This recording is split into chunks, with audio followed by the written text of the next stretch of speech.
And it looks like we are going to have TASBot playing Pokemon Yellow now.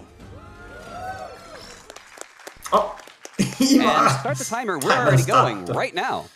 All right. Good luck. We're also already manipulating things. Exactly. Right now. So we should just explain the layout of the screen. What's going on here with that thing on the left? Okay. So on the left, you're going to be seeing the input display using the Game Boy interface developed by Restream to show the inputs that we are sending to the Game Boy player. In the center, you're seeing the Pikachu from the intro sequence. And we are already setting up, we set up the trainer ID, that unique ID that makes your Pokemon uniquely yours. A bit of code that's going to play number of Pokemon trainer ID の調整 we're also まだやってま with す some code. And now you're going to see a pretty cool trick. Oh, by the way, the sound might change, so... Yes, the sound might change slightly. We set fast options. Fast options is when you press left at the same time that you press A to go into the options menu. And that's all your options, one to the left. That's really useful because you need to go from medium to fast attack. You need to turn animation off, and you need to turn a battle style to set from shift, so you don't have to change Pokemon in the middle of a battle.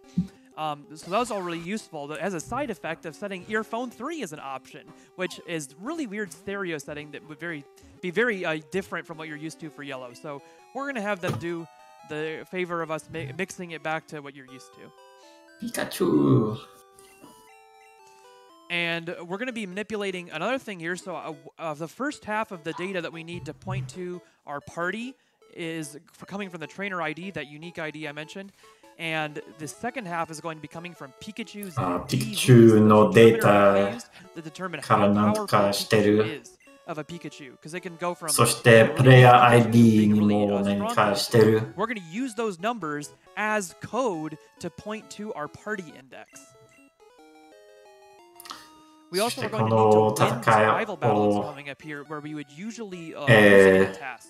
今回は勝ちたいけど普段負けたい負ける方が早いけど何かとしてるけど But here, we're not going to be battling enough for Red Bar to be relevant. So, we are going to win the fight instead and use the data values set from winning the fight, including EV static experience that gives you, 勝ちのデータを使って We're going to use that data to decrement our party count. Each So we go from having one Pokemon to 0 Pokemon to 255 Pokemon. ゼロになって何かのバグを well, not yet. So all of that stuff, we are already setting up the data for that in the intro playing the game. And this is your run, right? I wrote this run and task, and I did it with the help of Lucky Typhlosion, Goddess Maria, and Stringflow on the manips for the run, making sure the RNG came out the way we wanted it to. You also probably noticed that we held B while we walked through Pikachu. That makes sure you don't bonk on Pikachu when you walk through him. And walking through the grass here, we call this YOLO grass. So we're going to be walking through the grass and using A presses and also some diagonal turns to manipulate the amount of time the console has been on very persistently to give us different RNG. And also coincidentally, if there's an item in front of you, because items are coded as NPCs in this game.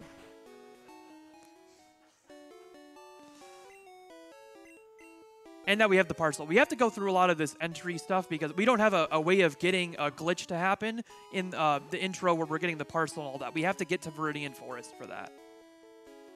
And you'll see more YOLO grass here. This is the full YOLO grass, we call it. Stump, would you try this? No? I don't know.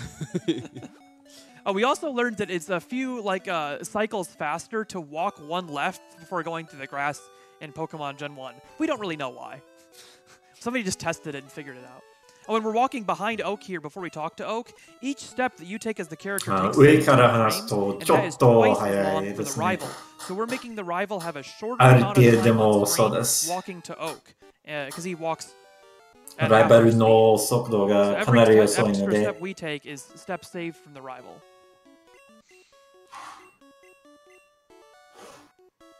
You'll also notice a lot of these text boxes in these paragraphs, at the end of the paragraph boxes, we intentionally clear with the B button instead of the A button, even though you can use both buttons, because the B button clears those text boxes. なぜか B ボタンでテクストを Yeah, we don't know why. There's so many weird quirks of this game. Yeah. でクリアします。で消します。なぜというかその方 It's not が to slow walk, but it's about to pick up significantly. We're going to go to Viridian Forest again, or not Forest, but Viridian City, buy a Pokeball, and that Pokeball is going to be used after we die in Viridian Forest to catch a Pidgey on the way back up from Pallet Town. So we are going to be going after getting the Pokeball to Viridian Forest to do something called a Death Fly. So, or Trainer Fly. We're going to get a Pokemon in front of a trainer as the trainer sees us. But it's not the trainer. No. The battle we're going to get is going to be the wild Pokemon encounter. And we're going to let ourselves die intentionally to the wild Pokemon encounter. And then after that death happens, the game executes the start of the trainer battle. But we're dying, so it sends us back to Pallet Town. So when we go back to Viridian Forest, a whole bunch of code will start executing related to that battle happening, and we're going to be manipulating what data is going to be set up in memory for that code that gets executed. So what happens when we go to Viridian Forest will be a mart as opposed to a battle. And the walk here is all this stuff is relevant for the manipulation of data values. We need to get a Pidgeotto at the end of the forest, so we're going to be taking a path very specifically through the forest to get us to the end where the Pidgeotto window will line up. There's this thing in Gen 1 called desum. It's a side effect of the way that the RNG works, and basically the encounters all end up happening on 13-second cycles. And there's 10 different encounter slots, so each one takes up a different amount of time. その A ボタンを押しながら、この So it's a これでノアンカンポもできるってことですね。 So we need to align it so that we get to the front of that trainer at the end and get the Pidgeotto encounter in that 0.13 second window. It's pretty tight. It's very tight. But tools assisted, we can do whatever like. So we're going to be doing this.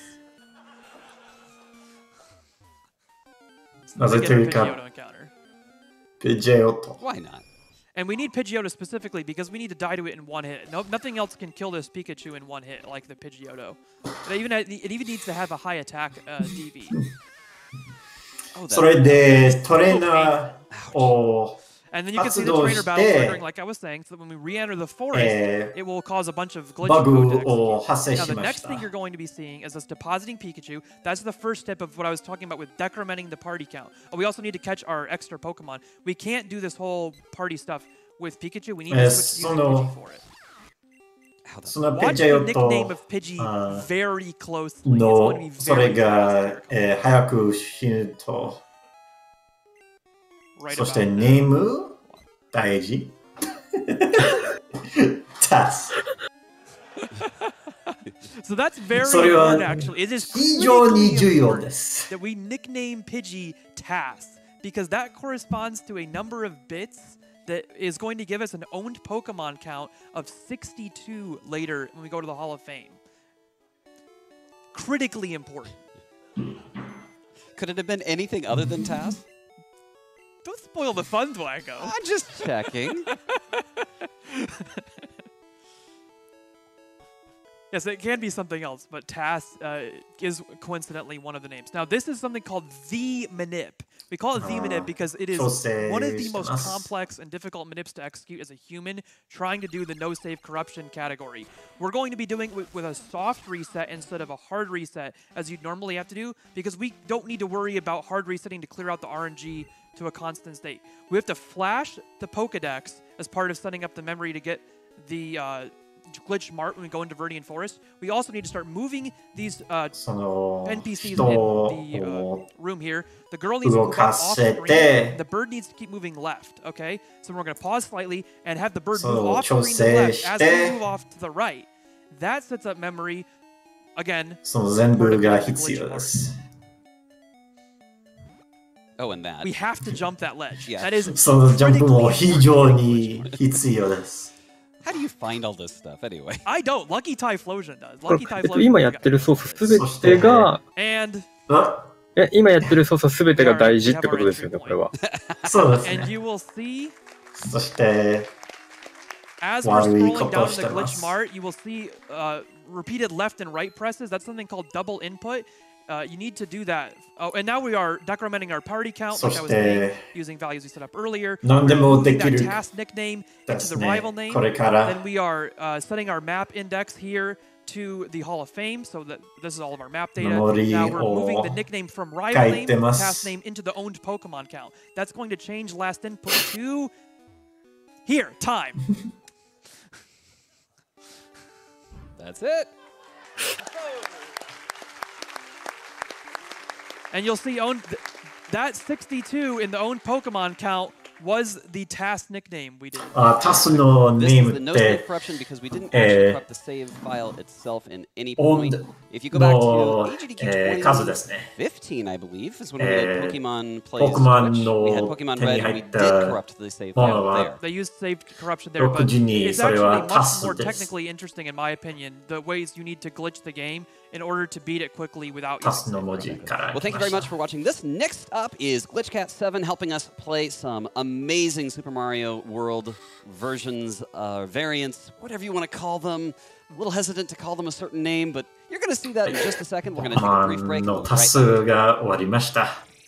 はい、ちょっともうあまりの展開に何が起きたのか全然わからなかったけど。トリナーフライというバグを使って、それは死ぬところに同じところにトレーナーと遭遇して、でも死んだので他のところに行ってしまって、それはバグもう一度森に入ってバグ状態になって、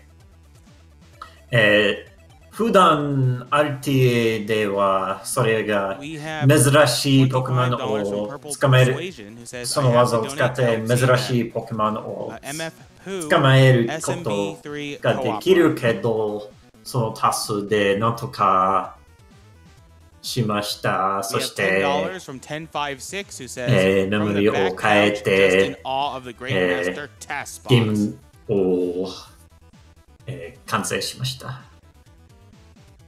なるほど。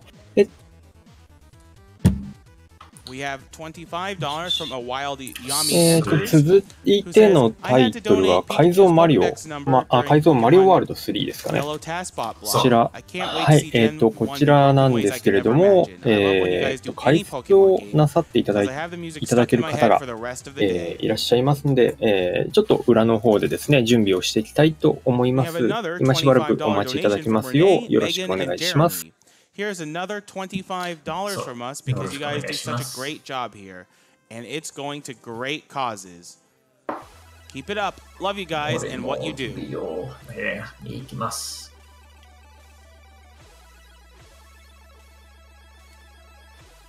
We have $25 from Generic G, who says, can't wait to see the Grand Pooh Bear and Mitch Flower Power Stomp % run of SMB3.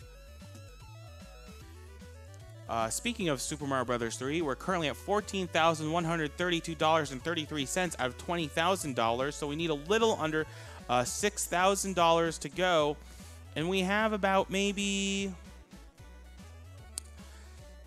about an hour-ish left, or an hour and a half left before the SMB3 run, so you got to get your donations in pretty fast. If you want this SMB3 co-op run to happen.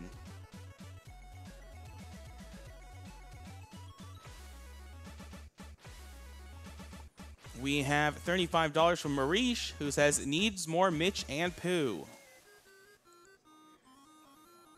$10 anonymous donation.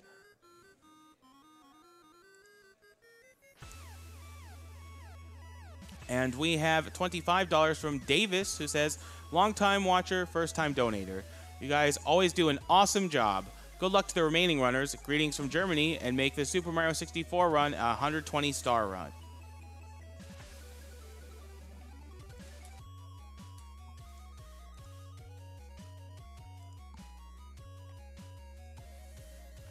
It is worth noting that for the 120-star incentive for Super Mario 64, our final game of the marathon, it is currently at $2,169.